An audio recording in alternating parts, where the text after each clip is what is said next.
ஒத்துக்கிறதா? அத மட்டும் பண்ண சொல்லு. நானே அவளுக்கு ஒரு நல்ல மாப்பிள்ளையா பார்த்து ஜாம் ஜாம்னு ஏன் ஓ கல்யாணத்தை விட கிராண்டா பண்ணி வைக்கிறேன். செலவு எவ்வளவு ஆனாலும் சரி, எல்லாத்தையும் நானே பாத்துக்கிறேன். சென்னையில இந்த அளவுக்கு எந்த கல்யாணமும் இது வரைக்கும் நடக்காத அளவுக்கு நான் பண்றேன். மா, நான் சொன்னா மகா கண்டிப்பா செய்வா. அது மட்டும் இல்ல, நானே அவளுக்கு ஒரு நல்ல வாழ்க்கைய அமைச்சு தரணும்னு தான் இருக்கேன். கண்டிப்பா அவ தாலியை கழட்டி போட்டு வருவா. திவ்யா, நான் உன் அம்மாடி. இவ்வளவு மாதிரி டிராமா பண்ற எத்தனையோ பேரை நான் பாத்திருக்கேன். நீ வேணா அவளை நம்பலாம், ஆனா நான் அவளை நம்ப தயாரா இல்ல. நீங்க புரியாம பேசுறீங்க. மகா என் மேல வச்சிருக்கிற அன்பும் மரியாதையும் உங்களுக்கு தெரியாது. நான் சொன்னா மகா நிச்சயம் செய்வா. பாக்கலாண்டி, பாக்கலாம். ஒரு வேளை நீ சொன்ன மாதிரி அவ தாலியை கழட்டி போடலனா நான் சொல்றத நீ செய்ய. என்ன செய்யணும்? அந்த மகா ஒரு நிமிஷம் கூட அந்த வீட்டுல இருக்க கூடாது. நீ ஏன் அவளை அந்த வீட்டை விட்டு துரத்தணும்? அதுக்கெல்லாம் அவசியமே இல்லம்மா. நான் சொன்னா மகா செய்வா. பாக்கலாண்டி, அதை பாக்கலாம். பாக்கதாமா போற.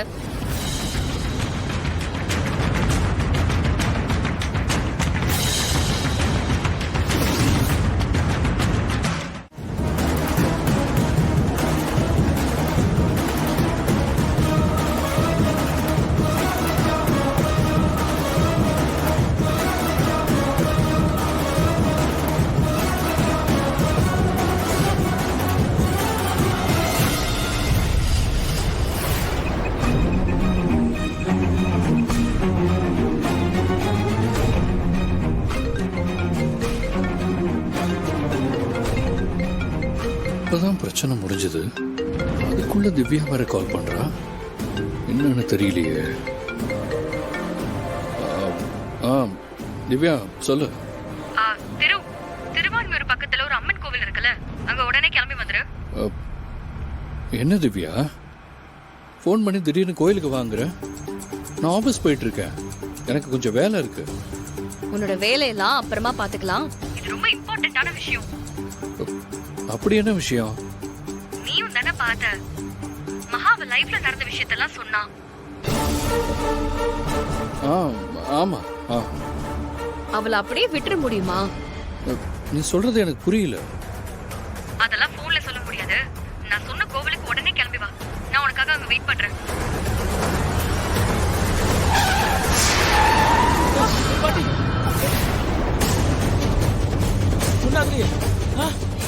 இங்க என்ன யோசிக்கிறீங்க? ஒண்ணும் இல்ல. கோயிலுக்கு போக வழி தெரியும்ல. டேய், மாப்பிள்ளை இந்தூருக்காரு, அவனுக்கு வழி தெரியாம இருக்குமா? டேய் சும்மா இருடா, நீ வேற.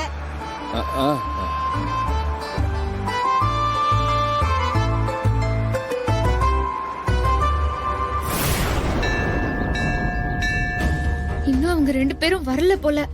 அவங்க வரத்துக்குள்ள திவ்யாக்கா வந்துட்டா என்ன பண்றது?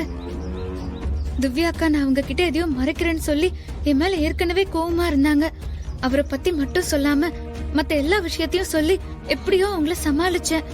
அவங்களும் சமாதானமாகி இப்பதான் என் கூட பழைய மாதிரி முகம் கொடுத்து பேசுறாங்க. ஆனா இப்ப பாட்டியையும் பைரவ அண்ணனையும் இதே கோயிலுக்கு வர சொல்லிருக்கேன்.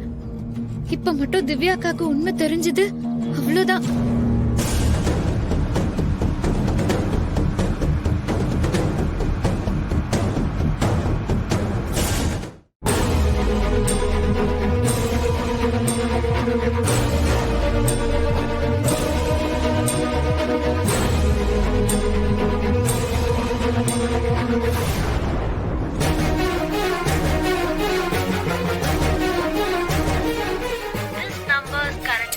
பாட்டிக்கு போன் பண்ணி அவங்கள பக்கத்துல இருக்கிற கோயிலுக்கு வர வச்சு பேசி அனுப்பிடலான்னு பார்த்தா பைரவ அண்ணன் போன் வேற சுவிட்ச் ஆஃப்ல இருக்கே.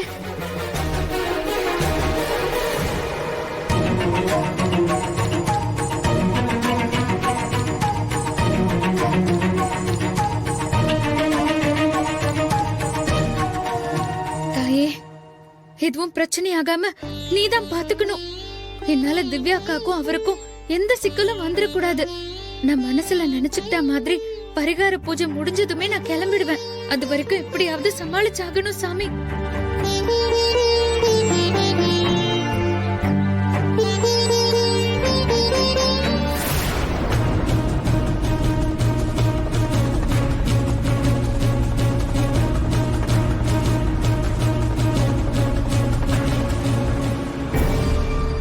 மாப்பிள்ள, லட்சுமி நமக்காக கோயில வந்து காத்துட்டு இருக்க போறா.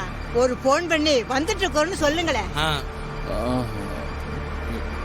இல்ல கோயில் பக்கத்துல வந்தாச்சு, ஆ? நம்ம நேர்ல போயிடலாம். ஆ, அப்படியா? சரி. சரி சரி சரி. ஆ, என்னக்கா ஏதோ நேர்ல பார்த்து பேசணும்னு சொன்னீங்க. என்ன விஷயம்க்கா? ஒரு நிமிஷம் இரு, திரும்ப வந்துடட்டும், சேர்ந்து பேசிடலாம். என்னது? ஏய், ஏன் நின்னுட்ட? அவரும் வராரா? அவர் எதுக்காக இங்க வராரு? ஏன் பதட்டமாகற?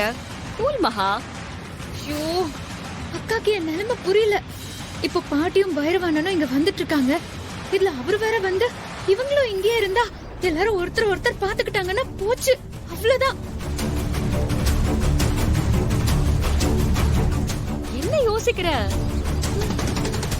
வா வா போலாம். மகா, என்ன மகா, நான் என்ன சொல்ல போறேன்னு யோசிக்கிறியா? உன் லைஃப்ல நடந்ததெல்லாம் சொன்னல, அத கேட்டதுல இருந்து எனக்கு மனசே சரியில்லை. கொஞ்சம் கூட நைட்டு தூக்கமே வரல. அத பத்தி பேசுறதுக்காக தான் வர சொன்னேன். அத இப்படி ஒரு கோவில்ல வச்சு பேசினாதான் சரியா இருக்கும்னு மனசுல நினைச்சுக்கிட்டே இருந்தேன்.